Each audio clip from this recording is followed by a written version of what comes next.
Então, gente, começando mais um estudo, ah, mais uma segunda-feira, né? Semana já se passou e novamente estamos aqui para aprendermos mais juntos. Então, antes de a gente começar, como a gente sempre faz, alguém tem algum pedido ou algum agradecimento a fazer?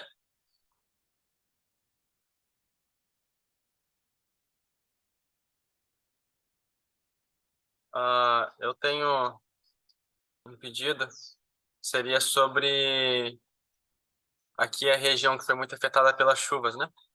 Acho que alguns aqui são da região.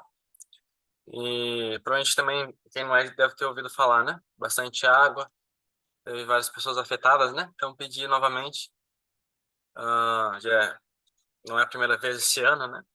Mas pedi que Deus possa cuidar, né? Dessas famílias e que a gente também possa ser instrumento, né? Dele para ajudar essas pessoas. Mais alguém? Eu tenho um pedido também. Pode falar. É, então, meu nome é Eric, é, sou aqui em Capinzal, Santa Catarina. Eu peço que Deus conduza o estudo bíblico amanhã, nós estamos fazendo, uma vizinha. Que também conduzam, se Deus quiser, começar outros dois estudos bíblicos amanhã e depois de amanhã eu vou entrar em contato com duas pessoas assim que já conheço, mas que Deus conduza, possa, se Deus quiser, abrir possibilidade de estudar a Bíblia com eles. E também que Deus nos conduza, né, que nós façamos a obra, né, como temos estudado, visto, né, a obra da missão, levar o evangelho, ajudar os necessitados e pregar onde quer que estejamos, né, fazendo o que Cristo quer que façamos. Amém. Ok, amém. Vamos estar orando, Eric. Mais alguém, gente? Mais algum pedido ou agradecimento por essa semana?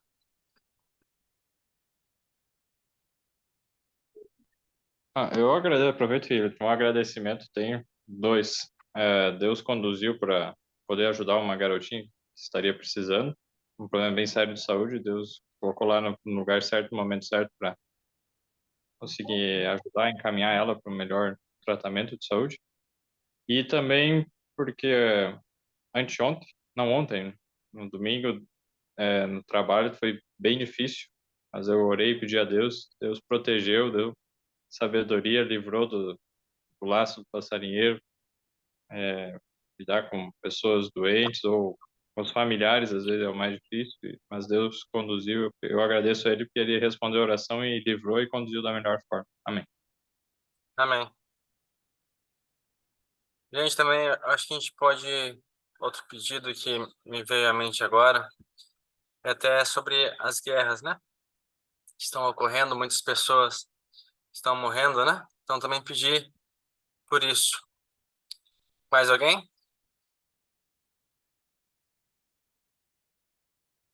Mais algum pedido? Mais algum agradecimento? Eu queria agradecer pela vida, pela saúde, né? Por tudo que Deus vem fazendo por nós aqui, tanto individualmente quanto igreja. E queria que eu pedir para vocês orarem aqui por a gente estar com 10 pessoas estudando a Bíblia. Depois da feira de saúde abriu bem o leque aqui. Graças a Deus a gente está com 10 pessoas estudando a Bíblia. Já tem pessoas até com o desejo do batismo e tal, mas obviamente a gente vai terminar os estudos e que elas continuem com esse desejo e que possa abrir mais portas também, né? Para a gente conseguir ajudar essas pessoas. E que vocês orem também por mim no meu. Eu tenho algumas coisas acontecendo na minha vida que podem ser muito bom no sentido no sentido de recursos, né? E eu estou passando por um processo seletivo para tentar um serviço de casa que ia me ajudar muito, ia me dar mais tempo também para avançar a obra de Deus em vários outros modos. Então, se for da vontade de Deus que eu consiga ficar entre esses dois que vão adentrar nessa empresa, tá bom? Esse é o pedido e agradecimento. Ok. Mais alguém?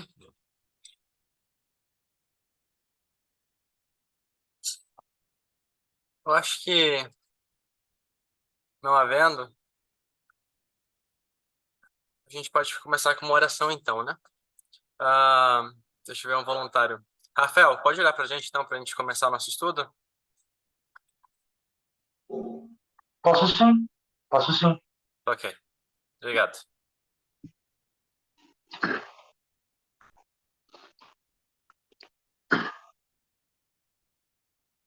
Santo Deus, maravilhoso Pai, obrigado por mais um dia em Sua presença. Obrigado porque eu sei que o Espírito Santo de Deus, ele veio no coração de cada um que está aqui e deu o desejo sincero, um desejo real de realmente aprender mais da Sua vontade, pelos materiais do Espírito de Profecia e pela Sua palavra também, Pai. Obrigado por ser um Deus tão maravilhoso que sempre guiou o remanescente. E também eu sei que está guiando a gente aqui também. Meu Deus, cuide de cada um aqui e que seja realmente uma grande bênção. Todos os pedidos que foram feitos aqui. Mas é claro que se for da sua vontade, eles vão se realizar, Pai. E se não realizar, eu ainda sei que a sua vontade na nossa vida é perfeita, Pai. Perfeita, justa e amável. Então, obrigado por tudo. Abençoe cada desejo, cada pessoa que ainda vão entrar e que realmente a gente vai aprender mais. Isso tudo peço em nome de Cristo. Amém, meu Pai. Amém. Obrigado, Rafael. Então, gente, peço que quem puder ligar as câmeras para a gente estar mais pertinho, muito bom, né? A gente ficar se vendo. E então, hoje, o capítulo 17 com a Amanda. Contigo os próximos momentos, Amanda. Obrigado por aceitar o convite. Vamos ver se ela está aqui dentro ainda não.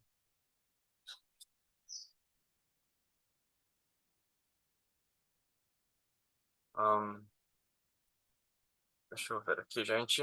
Tá. Eu acho que até ela entrar, vamos começar então o capítulo.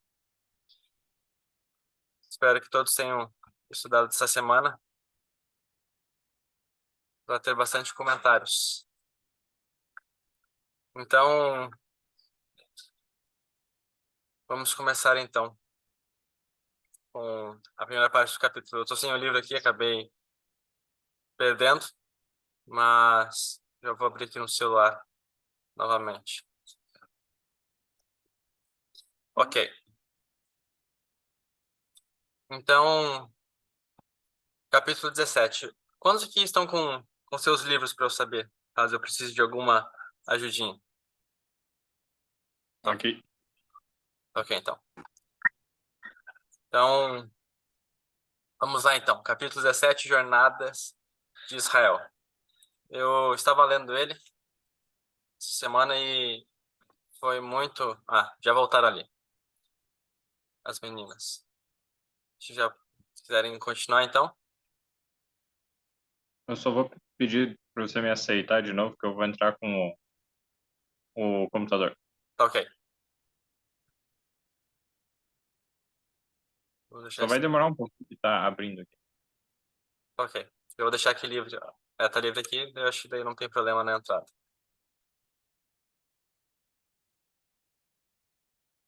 Mas então, eu acho uma coisa interessante que eu acho sempre no início dos capítulos e boa parte dos livros da irmã White, sempre tem a base bíblica, né?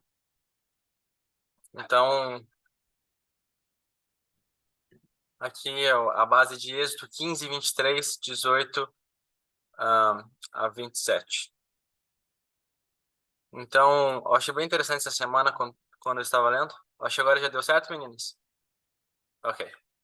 Então, eu passo Deu para certo. vocês. Deu certo ainda. Foi um Ok. pouco atrapalhado, mas estamos aqui, prontos para estudar. Às vezes a nossa vida fica igual a vida de Israel, cheia de altos e baixos, igual a gente vai ver hoje.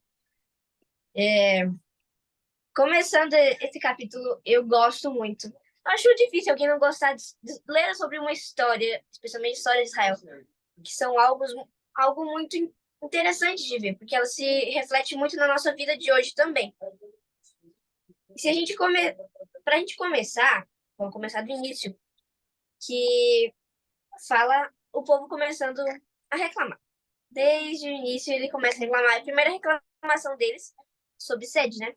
Eles queriam água, eles ficam fazendo maior drama. Eu poderia estar no Egito, eu trouxe todo mundo aqui para morrer de sede. Eu fico pensando, nossa, que povo, né?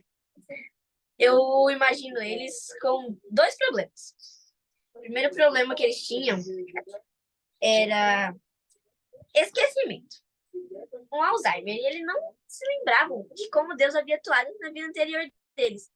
E era assim, não era já passado um ano, questão de dias de viagem, eles já tinham se esquecido de como Deus havia atuado na vida deles.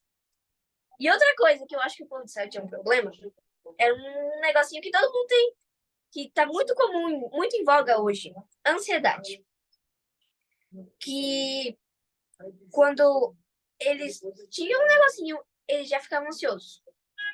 Mas antes de a gente falar um pouco mais sobre a ansiedade do povo de Israel, tem um texto aqui que me chamou a atenção. O segundo parágrafo diz assim: parecia que os filhos de Israel tinham um coração mau e incrédulo. Não estavam dispostos a superar as dificuldades do deserto. Quando se deparavam com as adversidades no caminho, eles as consideravam impossibilidades. Sua confiança em Deus falhava e eles não viam diante de si coisa nenhuma senão a morte. Assim, algo forte, né? Estavam ali e daqui a pouco não viam mais nada senão a morte, porque não tinham confiança de Deus. É fácil confiar em Deus quando tudo vai bem. Mas eles não confiavam em Deus quando tudo vai mal. E isso é uma lição pra gente hoje também. Mas quando eles reclamaram de comida, pedindo a carne para Moisés, é aí mesmo que a gente vê que eles estão com ansiedade. Quando a gente lê o que Ellen White escreve.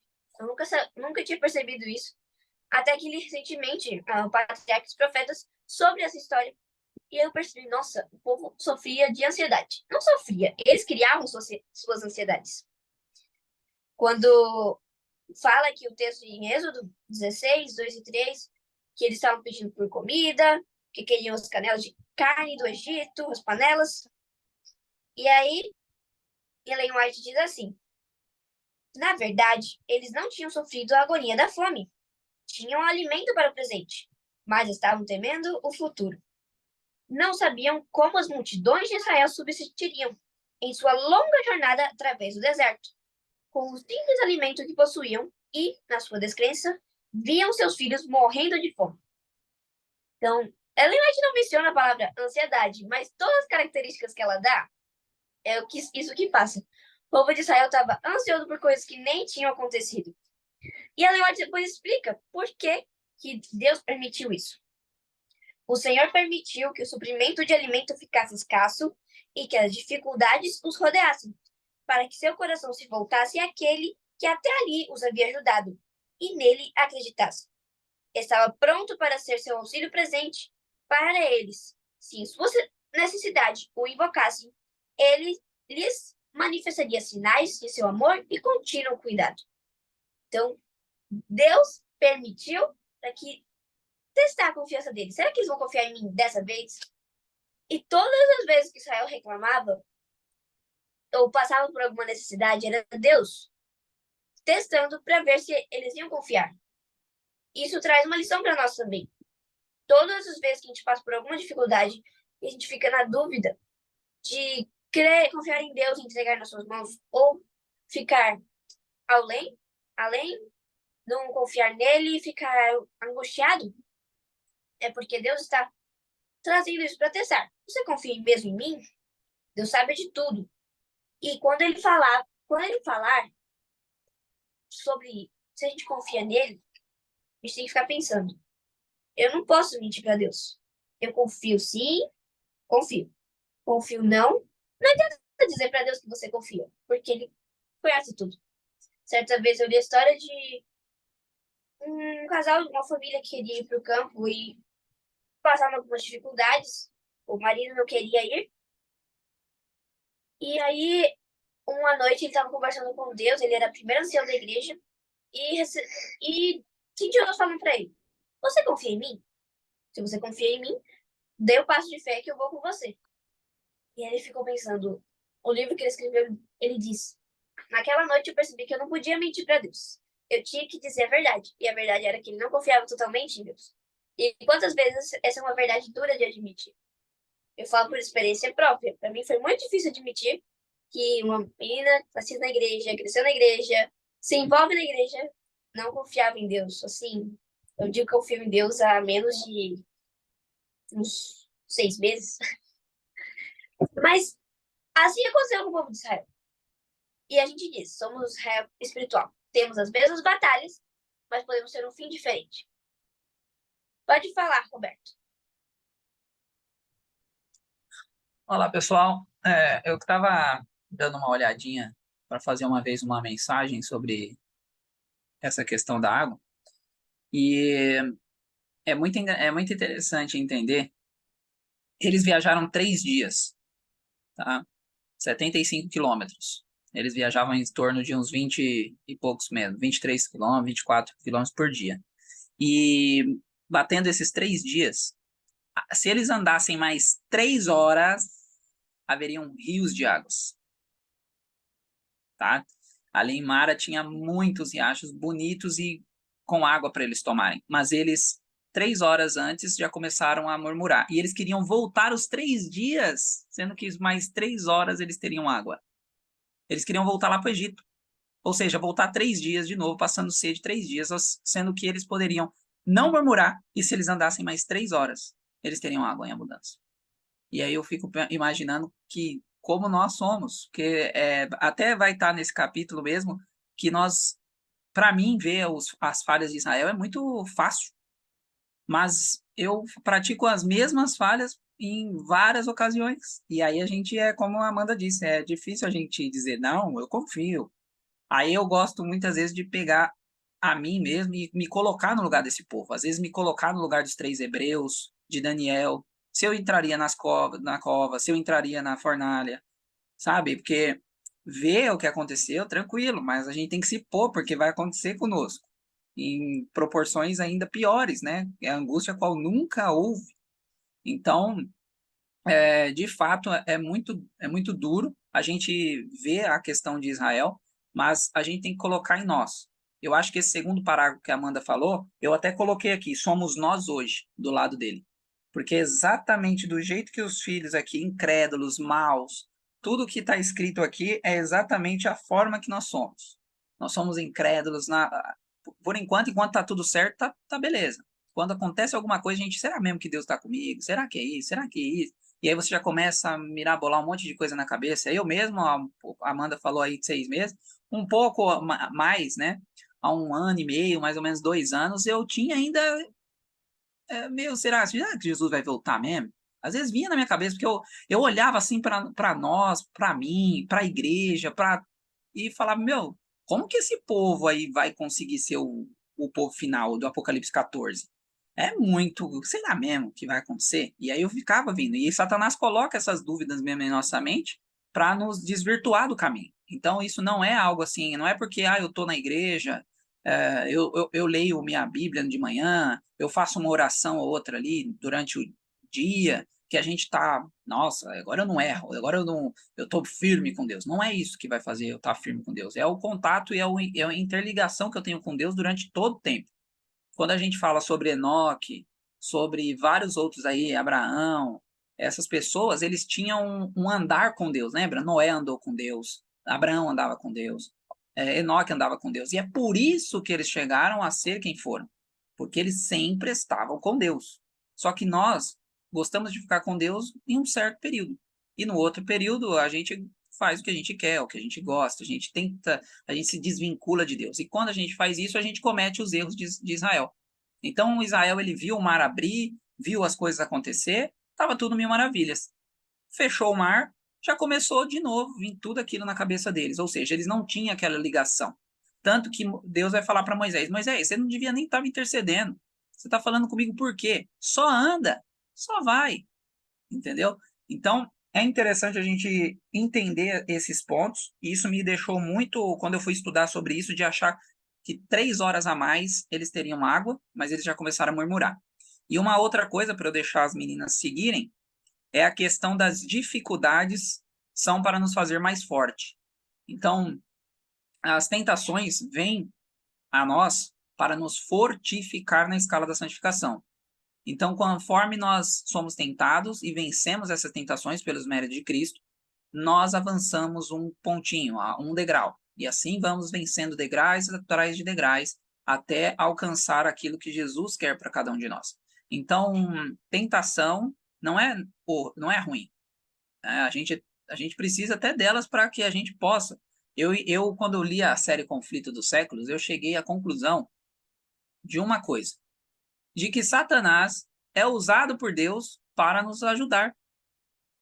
Porque as tentações que eles vêm nos trazendo é usado para nos manter-nos mais forte. Então, até mesmo Satanás, ele acredita que vai fazer a gente. Eu vou dar um exemplo para vocês. Teve uma vez que eu caí de moto, muito feio, numa avenida muito movimentada, e eu não morri por pouco. Uma carreta passou muito próximo de mim. E eu estava afastado da igreja. Tá? Então, isso é o quê? É uma tentação, eu acredito plenamente que é Satanás. Ok? Só que eu não morri. E, graças a essa queda, eu voltei para a igreja.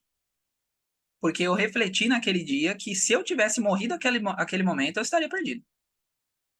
E aí eu chorei ali, eu liguei para minha esposa, chorei ali para ela, falei, a gente tá todo errado, a gente tá fazendo tudo errado. Ou seja, o tiro de Satanás saiu pela culatra. Porque pela tentação, pela aquela queda, eu voltei aos caminhos do Senhor.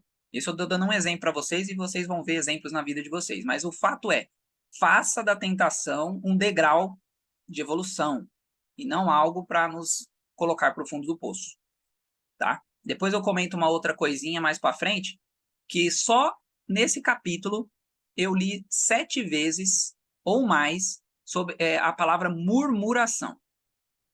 Você vai ver várias vezes, é só murmuração. O capítulo inteiro aqui é grande, o capítulo tem 3 páginas e meia, e nessas páginas a palavra que você mais vai ouvir é murmuração. E isso é um pecado terrível. Verdade. Boas considerações, Roberto. A gente consegue ver o exemplo de confiança em Deus em vários lugares na nossa vida, de como Deus usa várias coisas para nos levar de volta aos seus caminhos. E essa ideia de murmuração é bem notória na história dos israelitas. Eles murmuraram muito e se esqueceram muito de como Deus os havia guiado até aquele momento. A gente, continuando um pouco a história, né? Depois de eles murmuraram por água, murmuraram por comida, depois murmuraram novamente por água. 3 capítulos seguidos. Uma vez eu fiz um sermão sobre isso. Eu fiquei, nossa, agora eu percebi que eram 3 capítulos seguidos. Era o meu segundo ano bíblico e eu percebi 3 capítulos seguidos, 3 murmurações sobre coisas que Deus nos promete dar sempre. O pão, a comida e a água. E fico pensando, eles não se tocaram disso, não? Pelo menos na segunda murmuração pela água.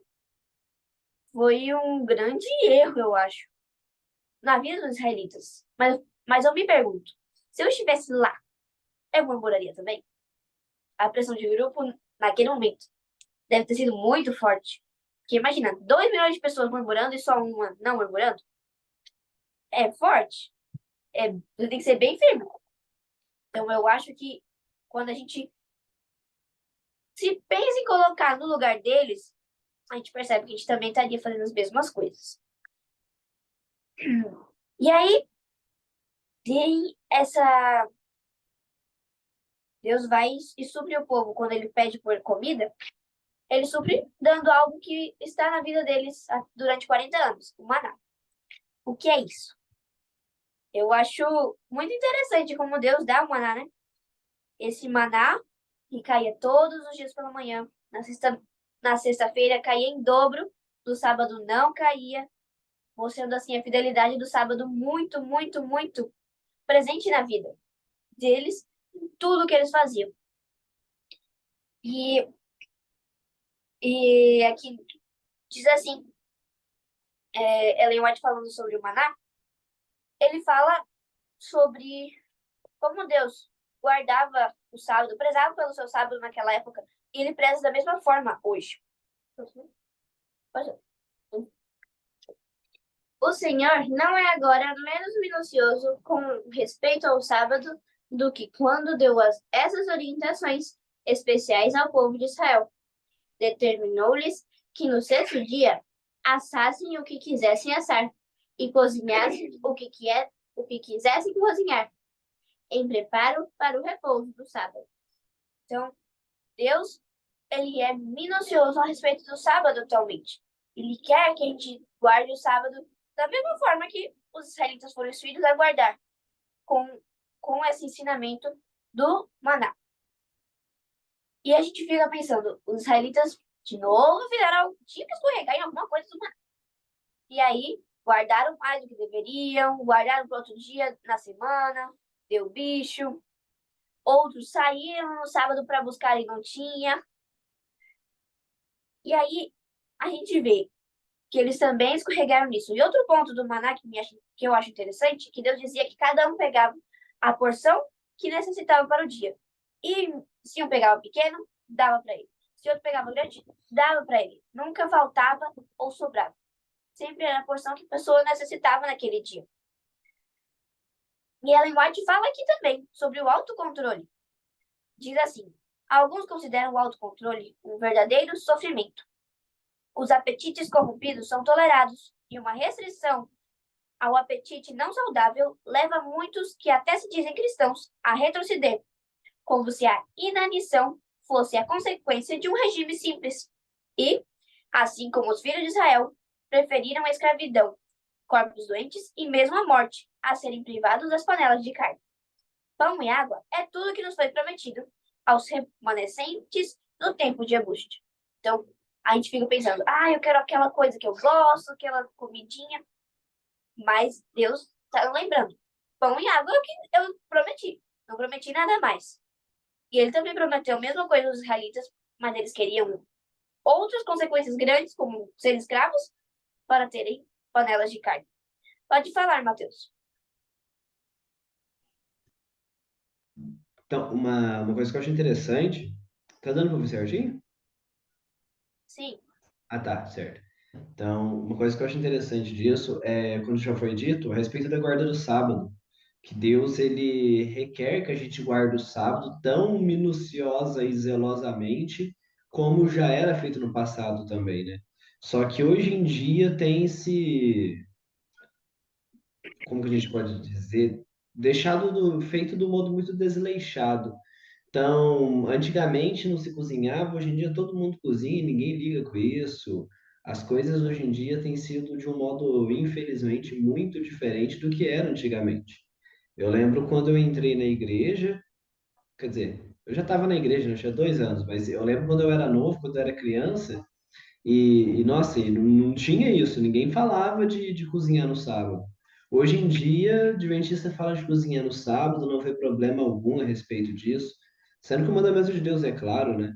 As coisas se tornam tão abertas a respeito do sábado que é realizado festas que tiram o foco, então, com desculpas tipo, é para comemorar a vida, é para comemorar isso ou aquela outra coisa, é praticado festas dentro da igreja ou até fora da igreja mesmo. Então, infelizmente, não tem sido guardado o sábado hoje como Deus requer que a gente guarde, né? Então, muitas vezes a gente acha que a gente é um guardador do sábado, só que quando chegar no momento, Deus vai falar pra gente que ele não nos conhece, simplesmente porque a gente queria guardar o sábado do nosso modo. Pois é. Até ocorreu casos com a gente mesmo, nos convidavam para pregar, meus pais, e daqui a pouco vamos almoçar onde? Num restaurante. Aí a gente ficou assim, mas é puro sábado de manhã. Como que vai almoçar no restaurante? Não, a gente pagou tudo ontem. Eu não sei, mas eu acho que também isso não seria correto. Roberto, pode comentar. É o jeitinho brasileiro aí. Mas, levando em consideração, esse daí foi de graça. Mas beleza, eu queria ver dois pontos interessantes aí. Primeiro ponto interessante é a questão do sábado. Irmãos, é muito ampla, tá? Eu peguei vários textos de sábado e me assustei do tão errado que a gente está. Tá? Eu só deixando assim por cima para vocês, tá? Mas é muita coisa errada que a gente faz e eu tô pondo eu no meio, tá? Então, a gente, no modo Roberto, deixa eu geral. só falar em cima do seu um minutinho, só para Pode falar. acrescentar. que, inclusive, a respeito de comissão. Aqui Sim, houve uma sim. guerra por causa de comissão no sábado, e vocês viram o problema que deu, inclusive, lá que eu mandei no grupo, né?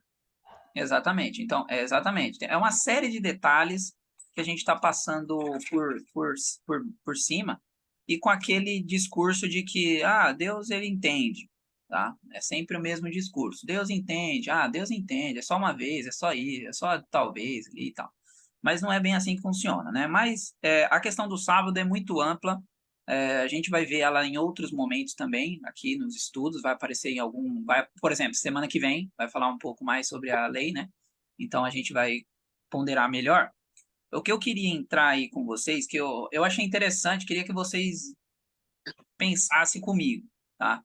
Eu fiz a série Conflito, é o segundo ano que eu faço a série Conflito, tá? Esse ano. Eu fiz há uns 3 anos atrás, a primeira vez, e me ajudou muito. E agora eu estou fazendo de novo, era mais para ajudar umas pessoas que queriam aprender uma forma melhor de interpretar a Bíblia. E eu falei, a série Conflito vai ajudar demais vocês. E acabei que me ajudou de novo. Toda vez que você faz, ajuda você mesmo. Aí eu estava fazendo essa série Conflito, e aí eu me atentei a um detalhe. Porque o pessoal se gruda em Levíticos 11 para dizer que pode comer carne, certo? Quando a gente vai ali, o pessoal, não, mas Levíticos 11 está liberando a gente comer carne, liberando a gente comer qualquer coisa ali, o que comer e o que não comer. Aí eu estava lendo Pode o comer. capítulo, eu estava lendo os capítulos, e aí eu peguei um detalhe. O povo de Israel, ele saiu do Egito cheio de animais, certo? O povo saiu cheio de animais. Eles tinham um monte de tipo de animal de tudo que era jeito ali, eles saíram com esses animais de lá, certo? Por que pedir para Deus para codorna, então? Se eles podiam simplesmente ir lá no local ali deles, pegar um cordeiro, pegar uma rolinha, sei lá, o que eles quisessem, cortasse e comesse. Aí isso já me deixou encucado. Aí eu fui lendo, fui lendo, e eu cheguei à conclusão de que não era permitido comer essas coisas mesmo. Por isso que eles pediram permissão a Deus para comer. E Deus enviou com uma forma ali, vocês vão ver claramente que era uma forma de protesto. Deus falou, ó, não é o melhor, mas livre-arbítrio, né? E aí deu, e aí vocês sabem que morreu muita gente, certo? Morreu muita gente, porque obviamente comer esse tipo de coisa um sol escaldante, é óbvio que ia dar isso. Mas eu achei interessante que eles tinham como comer o que eles queriam ali, só que eles não comiam. Isso me denota, não sei se vocês pensam assim, mas isso me deu um estralo de que não era, se eles pediram e eles tinham como ter acesso e eles não o fizeram, é porque não era tão simples assim como Levíticos 11 está falando, gente. E depois eu vi uma pregação do pastor Kovacsuk, aonde ele diz que aquele Levíticos 11 ele é anterior ao maná. E ele é um processo de exclusivismo, ou seja, ali Deus estava fazendo uma adaptação de mudança de paladar. Ou seja, ele falou, gente, vocês comiam tudo que não prestava, agora vocês vão comer só isso aqui. Aí eles vem Levíticos 11. E depois do Levíticos 11, agora vocês vão comer o maná. Ou seja, foi uma adaptação. Deus não foi também assim ele foi adaptando o povo a chegar a comer o maná. Ele não mudou radicalmente, entendeu? Ele não fez uma mudança radical. Então, aí eu comecei a encaixar o quebra-cabeça. Mas eu achei interessante isso porque nós usamos Levíticos com o argumento de que podemos comer o que quisermos. Só que o Levíticos não necessariamente nos ajuda com isso. Por quê? Porque eles tinham acesso a esses animais, mas eles pediam para comer para Deus. Então, isso deixou uma questão aí. Eu entendi dessa forma. Eu só queria passar para vocês porque eu achei interessante. Porque o povo tinha acesso. Por que eles não comiam? Alguma coisa tem aí. Entendeu?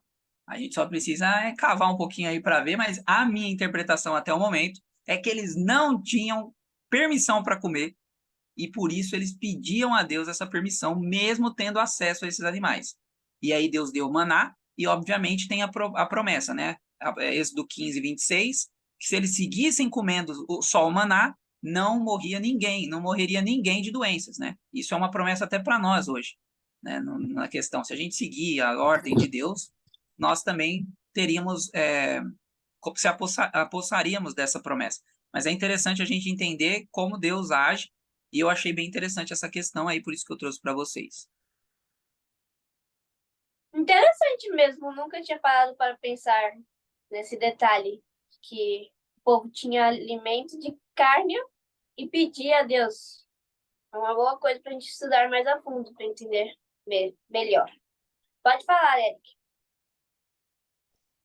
A respeito do preparo do alimento na sexta-feira, que fala ali em Êxodo 16, é interessante esse capítulo, ele é cheio de instruções a respeito do sábado, não só nesse sentido de como guardá-lo, mas também porque ele é anterior a Êxodo 20. Então, antes mesmo de Deus dar os 10 mandamentos, ele já mostra que tinha validade o sábado.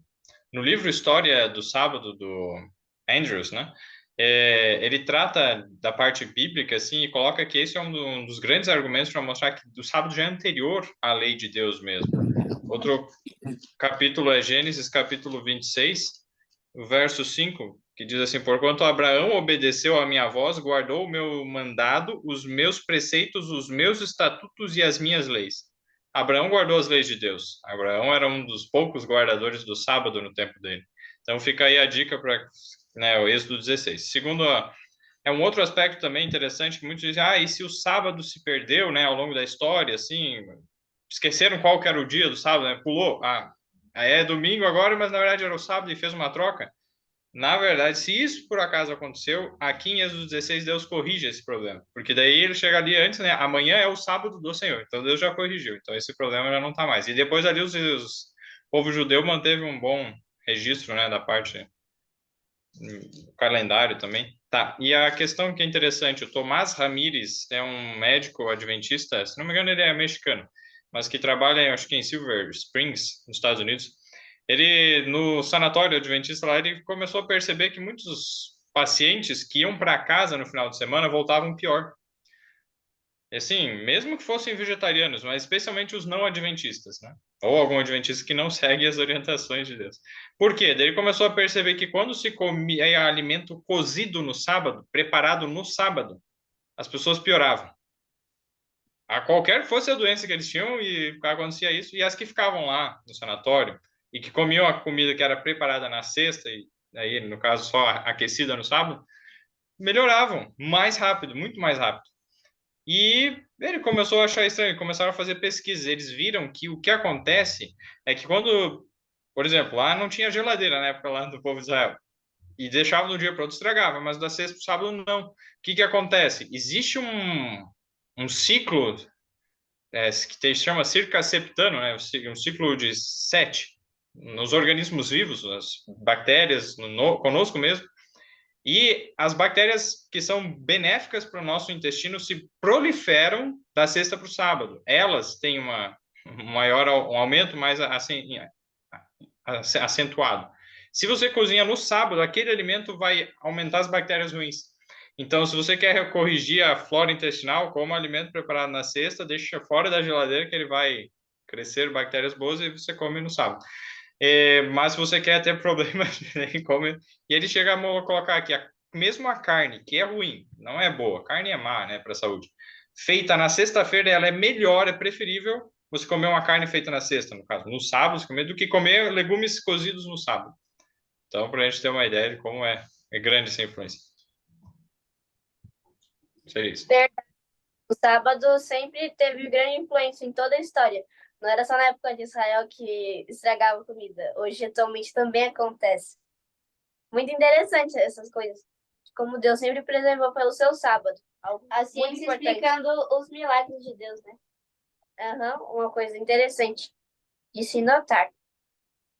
E aí, o povo de Israel recebe a comida, né? O maná, recebe os codornas também, morre, aprende a lição. E aí ele inventa, como sempre a gente vê que ele faz, de prometer. Depois de terem sido abundantemente supridos de alimento, ficaram envergonhados de sua descrença e murmurações. e prometeram confiar no Senhor para o futuro. Porém, logo se esqueceram das promessas e falharam na primeira prova de fé. Primeira prova de fé. Quantas vezes a gente diz, dessa vez eu vou confiar sim. Ou algo mais simples, né? Dessa vez eu vou obedecer meus pais.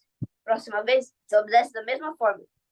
Porque não estava fortalecido das vezes anteriores. Então a gente tem que sempre estar atento para que a gente não caia numa tentação inicial, para que nas próximas a gente esteja mais fraco e caia novamente. E qual foi essa primeira prova de fé? Uma reclamação muito atual. Água. Pediram por água novamente e lá foi eles resmungarem, disserem, vai matar a gente do deserto, tirou a gente do Egito. Eles eram um pouco dramáticos.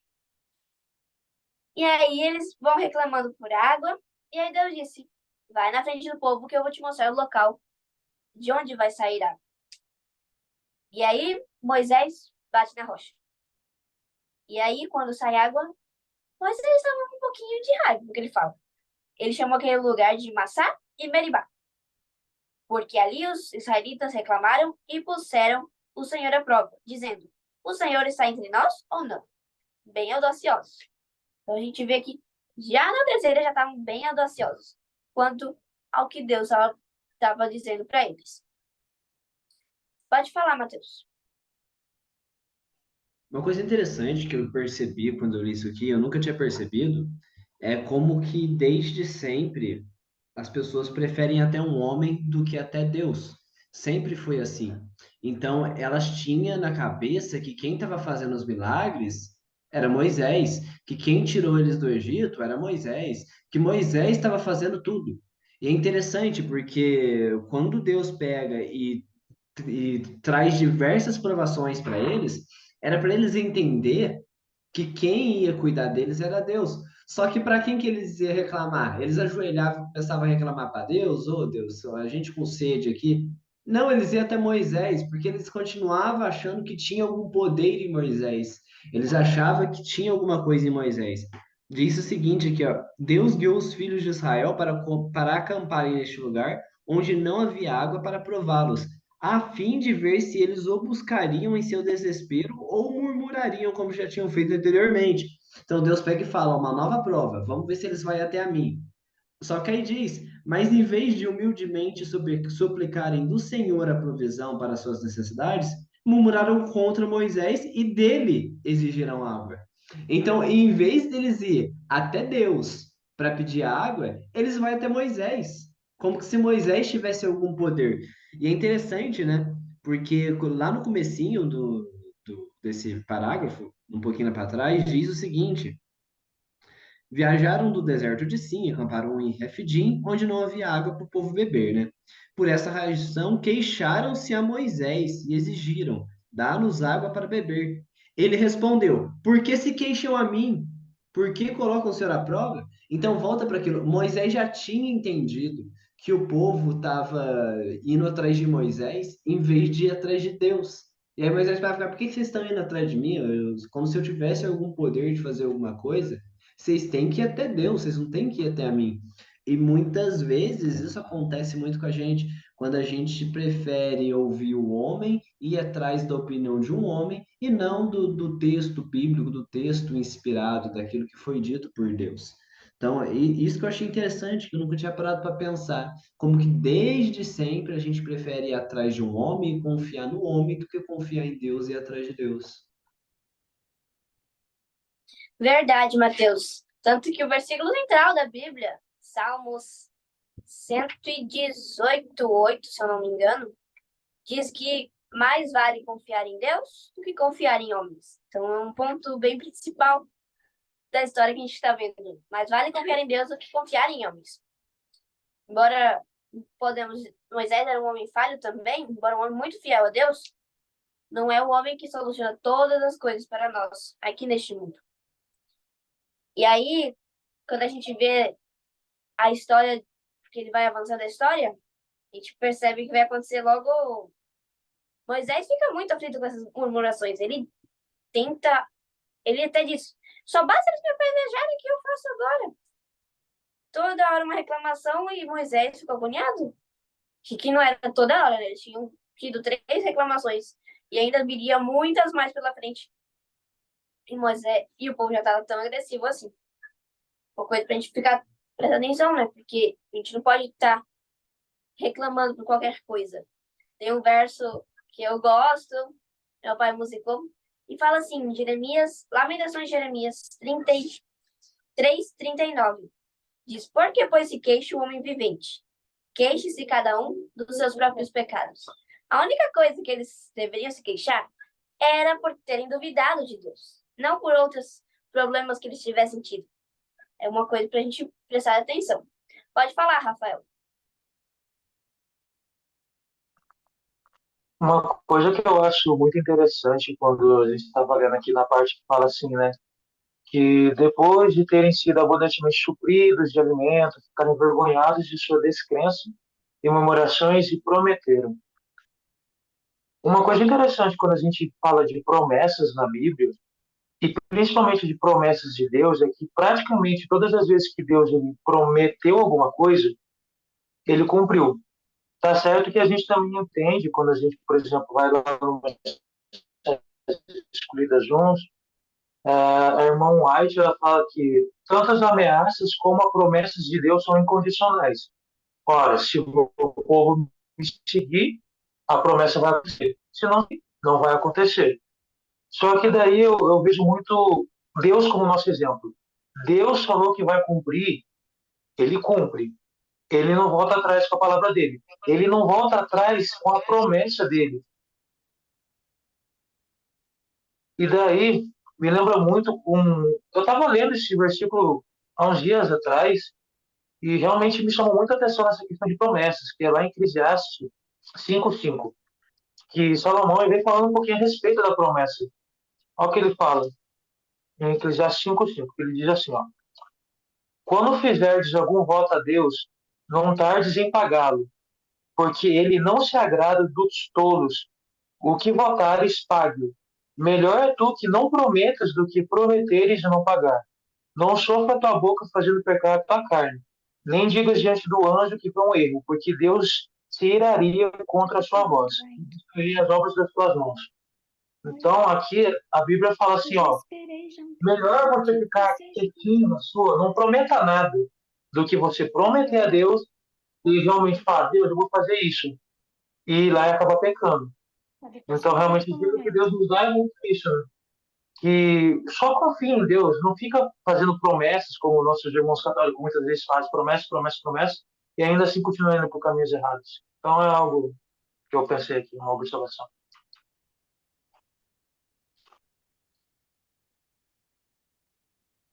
Verdade, Rafael. A gente tem que prestar atenção. Pode falar, Roberto. Falando da questão que o Mateus levantou, de que o povo achava Moisés, né, como se ele tinha tudo ali para ajudar e etc., foi a questão do livramento de Amaleque. Né, os parágrafos que falam sobre o livramento dos Amalequitas, você vê ali que Moisés ficava no meio, né? Aí ficou Ur, e acho que era Ur, e se eu não me engano era o outro Arão, né? Arão e Ur ficaram ali com Moisés, e quando Moisés estava com o cajado para cima, Israel ganhava, quando abaixava, Israel perdia. E é justamente a você ler aqui, ó, Ellen White comenta que esse ato de estender as mãos para Deus devia ensinar a Israel para confiar em Deus. Ou seja, tirar o foco de Moisés e colocar o foco no Senhor. Então, achei interessante que o próprio momento ali, porque os amalequitas atrapalharam bastante, eu achei interessante também que Deus poderia arrumar um caminho mais fácil, mas ele viu que o povo não estava preparado para batalhas contra os filisteus. Então, Deus falou, ó, vem por aqui. Então, Deus sempre foi um Deus muito cuidadoso com o seu povo, né? Ele sempre cuidou, assim, tudo que ele conseguiu ali fazer, ele fazia de bom grado, dava a comida para eles, dava a bebida a hora que eles queriam, mandava uma nuvem para aquecer eles à noite, mandava uma nuvem para proteger do sol de dia. Era um Deus assim fantástico, incrível. Mas mesmo assim, eles não faziam as coisas direito. É coisa complicada, né? Verdade. Era um Deus que praticamente mimava os israelitas para que eles tivessem o maior conforto possível. E eles não obedeciam a Deus. Eu li aqui em algum canto, agora eu não lembro onde, que eles não estavam dispostos a servir a Deus como haviam servido os egípcios. Estavam servindo os egípcios sob sofrimento, mas agora não queriam servir a Deus, como quando não tinham nenhum perigo os rodeando. E é quando eles têm essa água e os amalequitas vão brigar por água, isso me lembra de que os amalequitas estiveram presentes na vida do povo de Israel até a história de Esther. Outra vez que ela aparece na Bíblia, na história de Saul, quando Saul é ordenado que ele mate os amalequitas todos. E Amã também é um descendente dos amalequitas. Por isso que ele tinha tanto ódio pelos judeus. Quando a gente, israelita, né? Quando a gente vê quando Ellen White fala em Patriarcas e Profetas sobre os amalequitas, fala que eles tinham muito tempo, tiveram muito tempo para aprender, para seguir o povo de Israel. Eles haviam visto Abraão, mas não aproveitaram esses 400 anos que o povo ficou no Egito. E assim, eles tiveram consequências. E é uma lição pra gente. A gente tem que ficar sempre atento. Será que a gente não está contando para os outros ou passando a verdadeira imagem de Deus para os outros? Será que eles sabem que Deus a gente serve? Ou será que eles estão só observando de fora e não têm nenhum interesse? Também devemos prestar atenção a quem a gente conta o que a gente sabe. Tem gente que não quer saber. A gente só pergunta para instigar, para ficar respondendo, cheio de argumentos, para poder usar a sua palavra contra você depois também. Então, a gente tem que olhar os amalequitas e pensar: vamos ver, diferenciar os espíritos, um dom que Deus promete. Quem quer saber, quem quer fazer só para instigar. Os amalequitas tiveram muito tempo ali observando e nunca quiseram fazer. E sua consequência chegou depois. Pode falar, Eric. Na introdução todos esses tópicos que nós estudamos até agora aqui, no próprio livro, né, cabe também como conclusão. Cabe também como conclusão, por quê? No último parágrafo do primeiro subtítulo, né, no subtítulo logo em seguida do capítulo 17, ele disse assim, ó, né, eles tinham suportado muito mais em serviço aos egípcios, o sofrimento, no caso, né, porém agora não podiam suportar o sofrimento em serviço a Deus. Será que bem no meio ali um pouquinho para cima, quase no meio do parágrafo, do último parágrafo, antes do segundo subtítulo, interessante, nós muitas vezes sofremos muito mais na escravidão do pecado.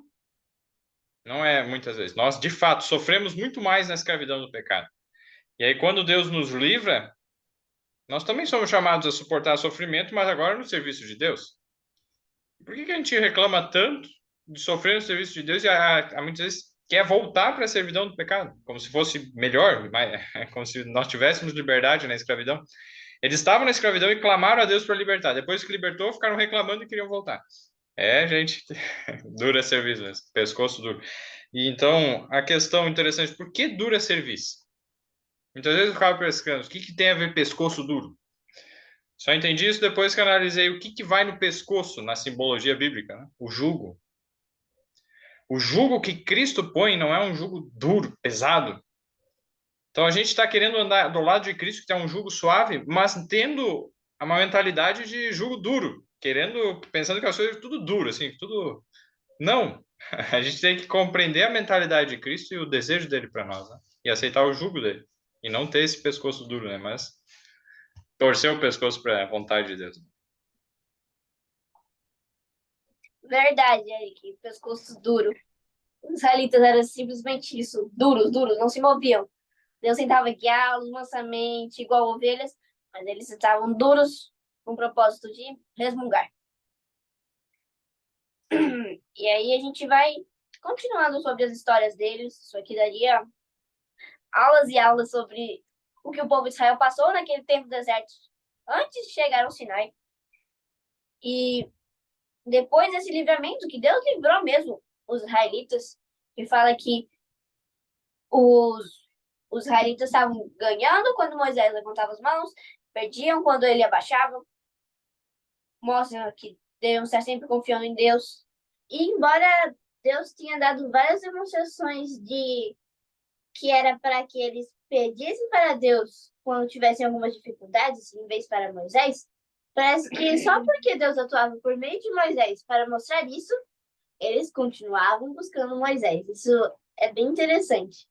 Um ponto interessante também na conquista dos Amalequitas, na derrota neles naquela época, foi Josué. Josué, ele está aqui apresentado inicialmente e ele já está liderando.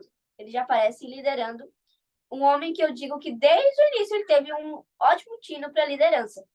Ele liderou e fala que Josué derrotou o exército amalequita a fio de espada, em Êxodo 17:13. Desde o início que Josué se voluntariou para andar pertinho de Moisés, desde o início, Deus o usou para liderar o povo de Israel. Eu acho isso muito interessante, que às vezes eu fico, quando a gente tem reuniões em família, tem amigos que chegam, eu fico observando que grupo eu me encaixo. Tem grupo de crianças brincando, tem grupos de jovens conversando, tem grupo de adultos conversando. Normalmente eu tô lá, só ouvindo. Sempre gosto de escutar. Minha mãe fala, Amanda, você vive com os grandes? Aí ela responde, eu também não posso falar nada, porque quando eu era menor eu fazia a mesma coisa. Sempre com os mais velhos a gente aprende mais. E é alguma coisa que eu gosto muito, eu fico lá escutando. E aí, quando eu vou nos outros grupos, é quase involuntário, e eu reparo informações que eu adquiri. Tanto que essa garotinha aqui, minha irmã Laura, disse que eu tenho um tino de liderança também. Mas pequeno ainda. Desejo ser guiada por Deus em todos os caminhos. E era o que Josué também queria. Josué também queria ser guiado por Deus e se colocou ao lado de um homem que tinha muita instrução para o dar, que era Moisés. E é algo que a gente sempre tem que fazer. Os mais velhos sempre têm conselhos melhores, sempre têm uma experiência melhor, que nós, mais jovens, não temos tanta, mas podemos ir adquirindo. Se a gente anda com eles desde o início, nossa experiência vai ser maior, porque adquirimos experiência desde o início. Embora Moisés tivesse muito conhecimento para dar para Josué, ele também sempre precisou de receber conhecimento. E dos mais velhos, como sempre. E é o próximo subtítulo, né? Falando um pouquinho sobre a visita de Jetro para Moisés, né? Moisés nunca eles renegava receber conhecimento. Ele sempre recebia mais de Deus. E quando foi receber de um homem, ele aceitou de bom grado. E esse conhecimento foi muito útil para o povo de Israel. Na época que eles estavam começando a se organizar para ser o povo organizado que chamava a atenção de todos os outros povos. E aí, eu vou no primeiro parágrafo para a gente se inteirar um pouquinho da história. Diz assim: antes de Moisés deixar o Egito, tinha levado sua esposa e seus filhos ao seu sogro. E depois que Jetro ouviu do maravilhoso livramento dos israelitas do Egito, visitou Moisés no deserto, trazendo de volta a família dele. Então Moisés saiu ao encontro do sogro, curvou-se e o beijou. Trocaram saudações e depois entraram na tenda. Então Moisés contou ao seu sogro tudo quanto o Senhor tinha feito ao faraó e aos egípcios, por amor de Israel, e também todas as dificuldades que tinham enfrentado pelo caminho, e como o Senhor nos livrara. E aí, Jetro fica maravilhado, né? Eu acho que ele era um tipo...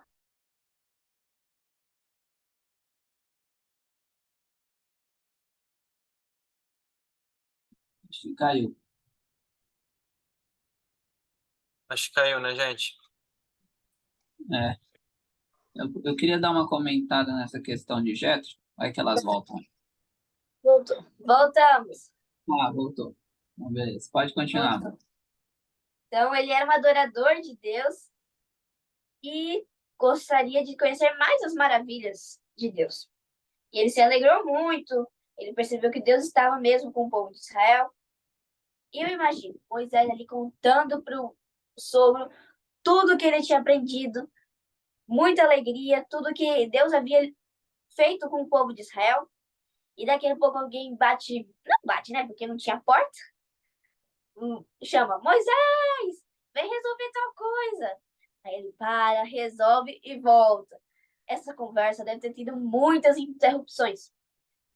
Tanto para que Jetro desse o conselho que deu depois de dividir, de colocar líderes sobre o povo de Israel. Pode falar, Rafael.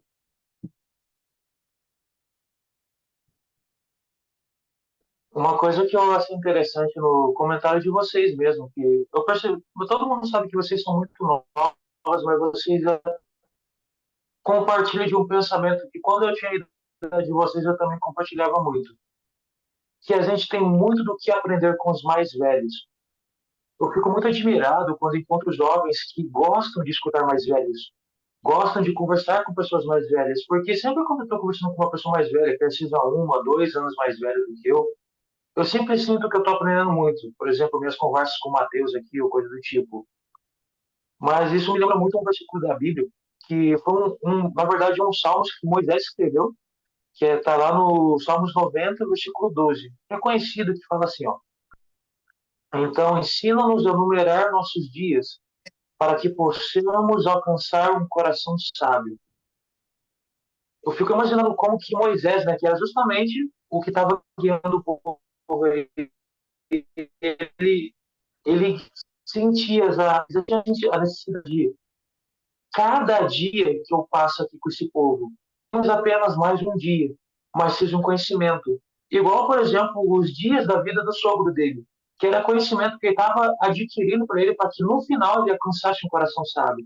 Não é à toa que, por exemplo, quantas vezes que a gente conversa com pessoas mais velhas e a gente vê que o foco, os sonhos, é totalmente diferente do que uma pessoa mais nova. Por quê? Já são sonhos amadurecidos, já são sonhos mais concretos, muitas das vezes. Então, realmente, aqui com a visita de Jário, eu aprendo muito com a questão de aprender com os mais velhos.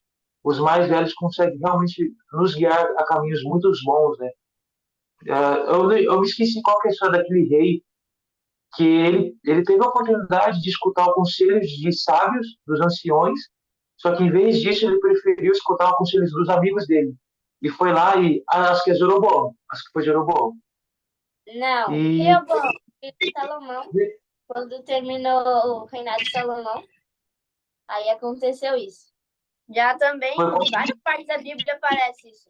Tem uma história que eu gosto que fala bem disso. É a história de Joás, uma história que a gente escuta desde pequeno. Depois mas que ele está morreu exatamente, Jada, exatamente isso.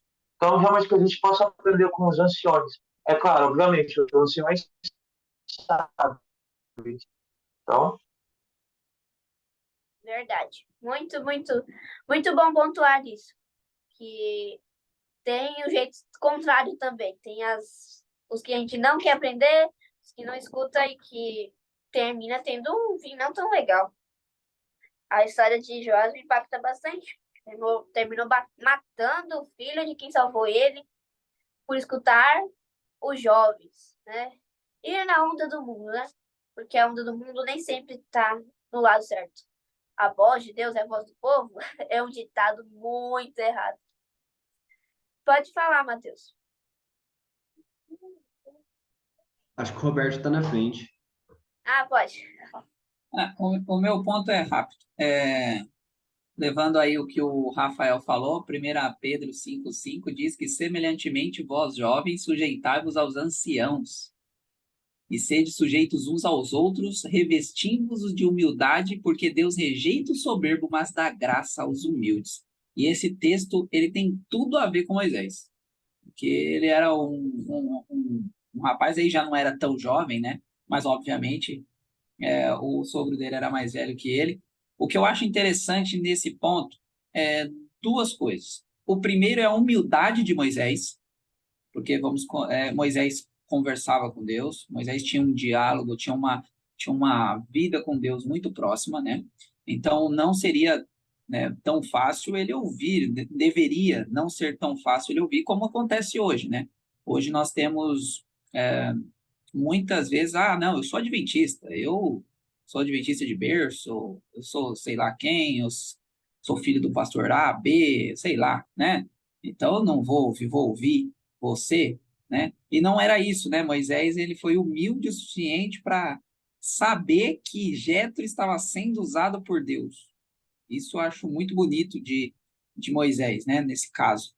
E um outro ponto é justamente esse. Às vezes tem pessoas de fora que podem estar nos alertando de algo e às vezes a gente não vai dar ouvidos porque essa pessoa não é, às vezes, da mesma fé ou alguma coisa assim. E a gente precisa estar muito antenado com Deus para saber, porque realmente Deus pode usar qualquer pessoa para alcançar a mim e a você, né?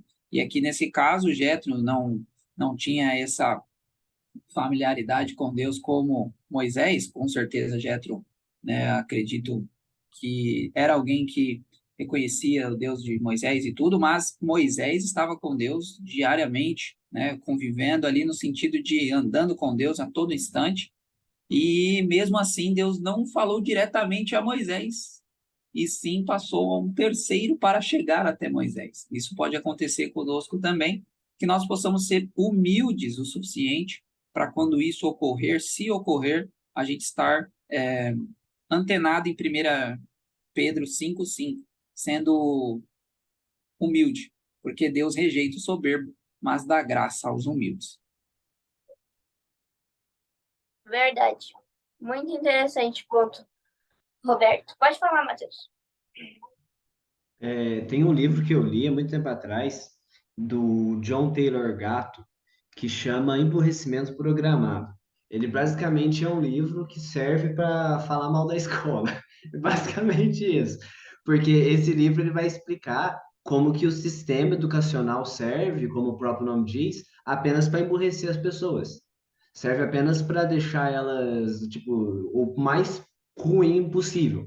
E uma das críticas que ele faz nesse livro, ele foi olha, inclusive ele era professor. Ele ganhou como o melhor professor de Nova York durante muito tempo. E ele escreve esse livro, né? E uma das coisas que ele fala é que uma coisa que é extremamente prejudicial na educação das crianças e dos jovens é que os jovens, desde sempre, são colocados para conviver numa sala de aula com pessoas da mesma idade que eles. Então, quando elas saem para o mundo, elas simplesmente não conseguem lidar com pessoas que têm idade diferente. Então, eles não têm facilidade para lidar com pessoas mais velhas e muito menos com pessoas mais novas. Então, quando se trata de pessoas mais velhas, elas são arrogantes, porque elas acham que elas sabem de tudo. Quando se trata de pessoas mais novas, que elas, do mesmo modo, elas se acham arrogantes. Então, tudo se forma de um modo que as pessoas se emburreçam. E a gente vê que, diferente disso, Moisés, ele não tinha essa arrogância, ele tinha a humildade de saber que por mais que ele tinha sido o escolhido de Deus, ele ainda poderia aprender muito, mas muito com aquelas pessoas mais velhas que ele e tudo mais. Teve uma vez que eu li que pega e fala o seguinte, que menino, criança, adolescente, jovem, não vai aprender nada vivendo com outros meninos, e sim com outros homens, entendeu? Meninos precisam de conviver com homens para aprender a ser homens, e meninas, logicamente, têm que aprender a conviver com mulheres para aprender a ser mulheres. Os meninos que ficam só com outros meninos, os jovens que ficam só com outros jovens, eles estão simplesmente deixando de ser, de amadurecer. Serão eternos jovens que nunca vão aprender como lidar com a vida. Apenas, só que quando tiver um problema, vai ser obrigado a aprender à força. É por isso que a Bíblia pega e fala, inclusive, que as senhoras, eu não lembro qual que é a palavra que eles usam, devem ensinar as pessoas mais novas, as mulheres mais novas. E é justamente esse o ponto. Não existe essa ideia da gente estar convivendo com outros jovens a todo momento. A gente deve viver muito mais com pessoas mais velhas do que a gente, do que com jovens da nossa idade.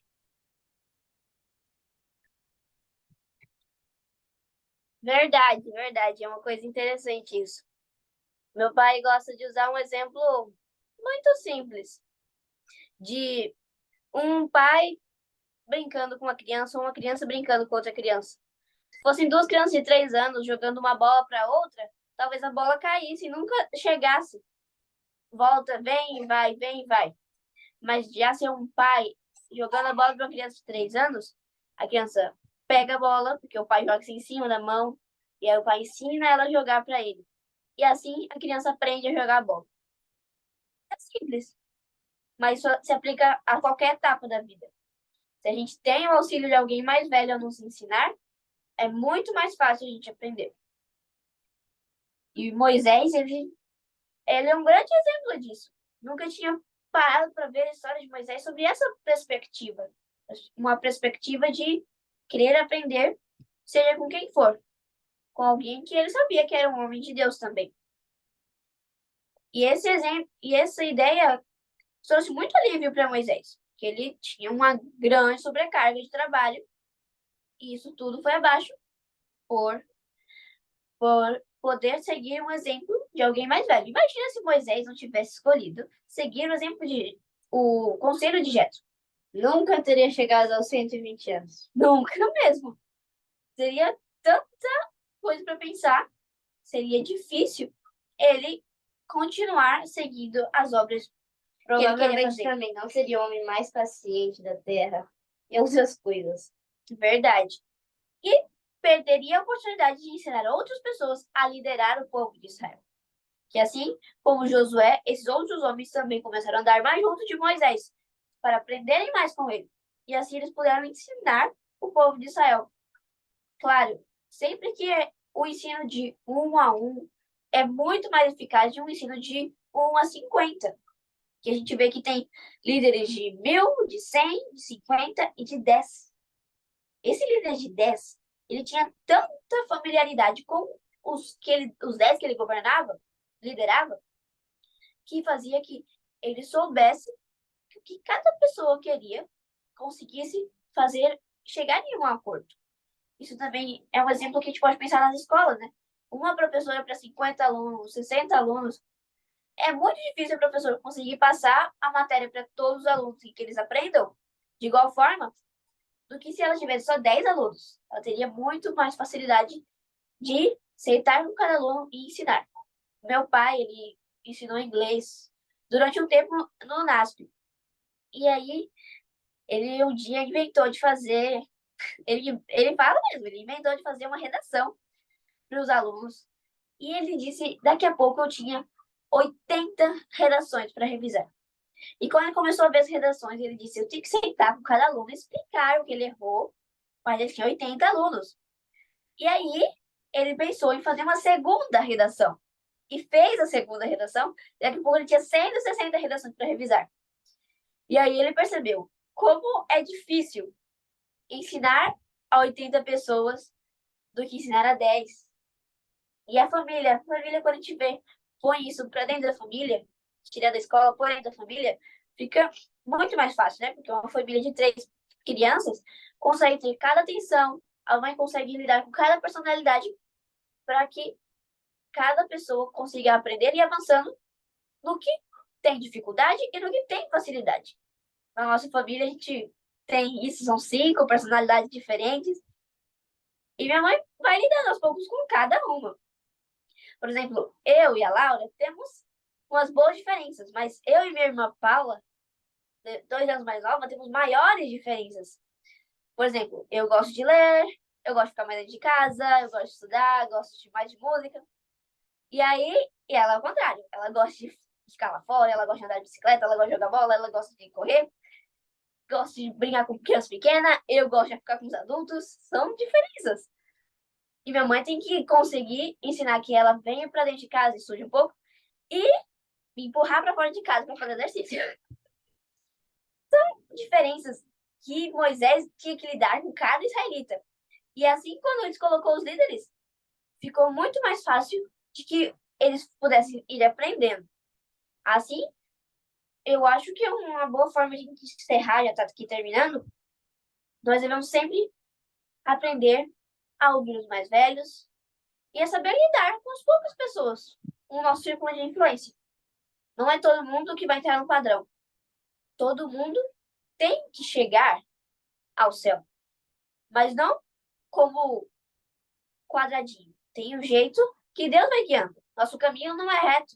Nosso caminho tem curvas. Nosso caminho não é plano. Nosso caminho é estreito, esburacado, tem dificuldades. Para cada um é diferente. Porque cada um somos pessoas diferentes. E Moisés entendeu isso. Jetro entendeu isso. E passou a Moisés. E a gente tem que entender isso de Deus também. Como é o nosso caminho? Nosso caminho não vai ser igual aos nossos pais ou alguém mais velho que nós. Mas ele vai ser do jeito que Deus quer. E os israelitas tiveram que aprender isso a muito custo, porque não confiavam em Deus plenamente. Não aprendiam que Deus que ia trilhar o caminho deles. Podemos fazer uma oração? Bom, tem 2 aí de mãos levantadas. Se quiserem comentar, a gente encerra depois. Eric, você. É bem interessante isso também. E a questão da educação, né? O que é o principal método, não método, mas instrumento de educação? A Palavra de Bíblia. Deus, a Bíblia. Tanto que, né, Salmo 119 lá coloca que por meditar nos testemunhos de Deus, por seguir e guardar os preceitos, por causa da lei de Deus, nós somos feitos mais sábios que nossos mestres, que os idosos. Então, mais sabedoria há na palavra de Deus, porque é Deus falando. E essa deve ser a fonte da nossa principal foco da nossa educação, estudo, deve ser a palavra de Deus. Agora, eu achei interessante quando o Matheus falou, né, que hoje a escola emburrece as pessoas. Por quê?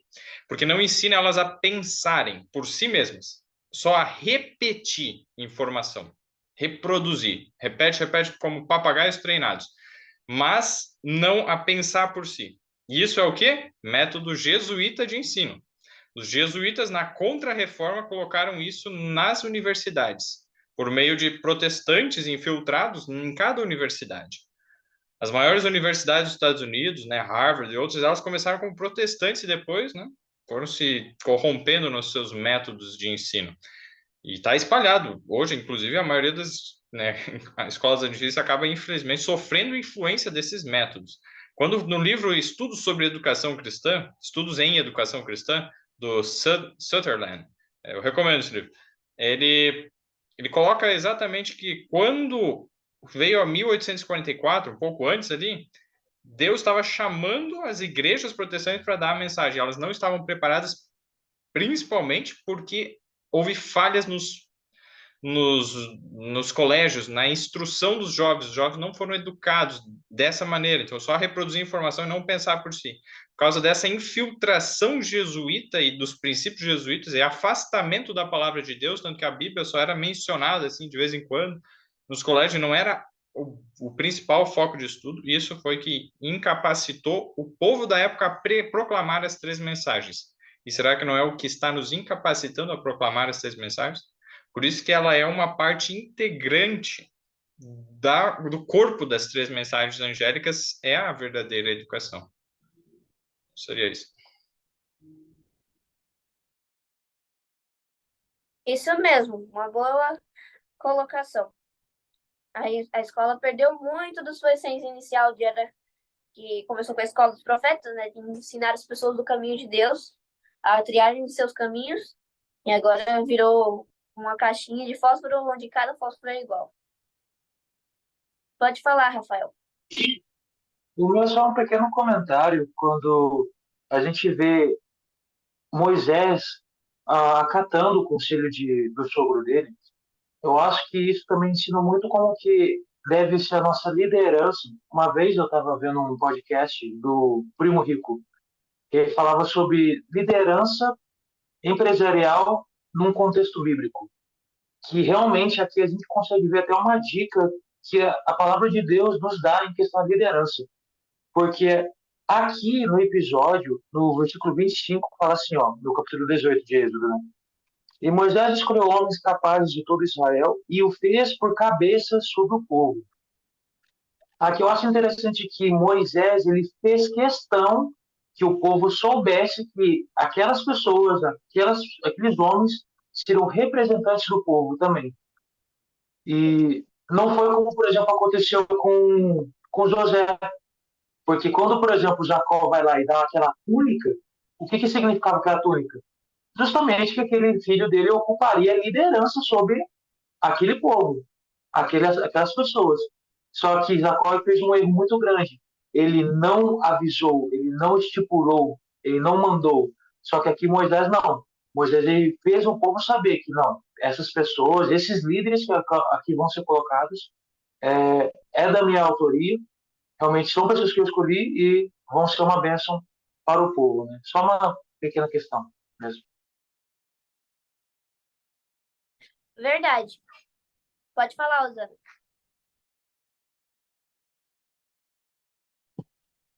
Ouvindo vocês aqui, eu fiquei prestando atenção. Vocês são jovens e estão ensinando a gente. Mas uma coisa que a gente está aprendendo com vocês é que eu sou do tempo em que as pessoas perguntavam, elas não afirmavam, elas perguntavam. E quando você pergunta, você começa a pensar. E se você prestar atenção na lição da escola sabatina, o método que Jesus usava era pergunta. Ele sabia o que as pessoas queriam, mas ele perguntava. Pergunta para o jovem: o que é que você quer? Faz ele pensar. Eu tenho aprendido, para mim está sendo uma escola, o desaprendizado.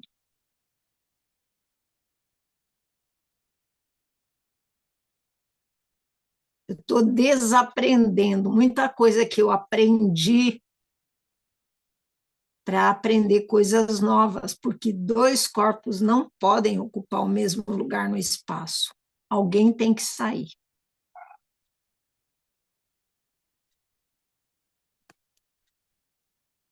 E eu creio que a educação que Joquebede deu para Moisés foi uma educação de muitas perguntas.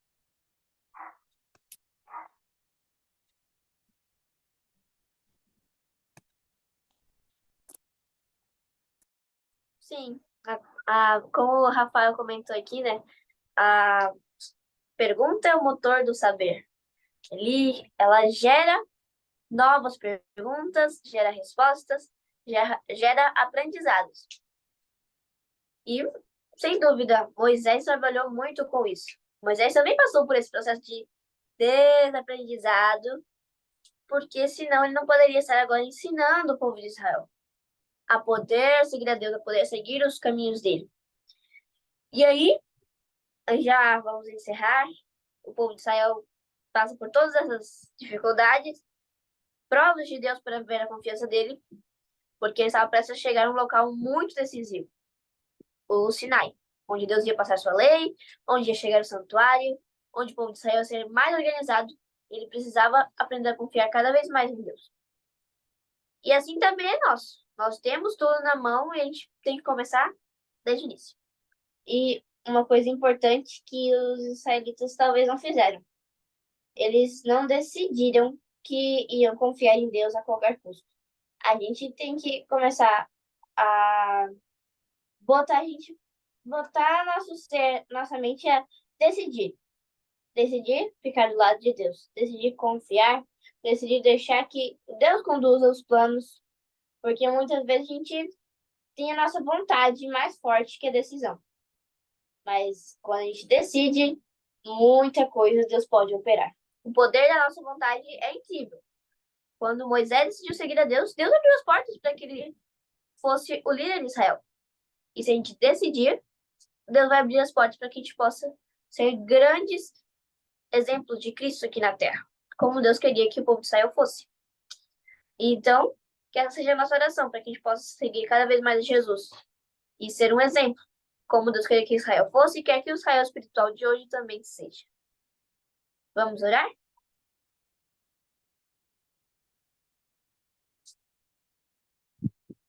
Oremos.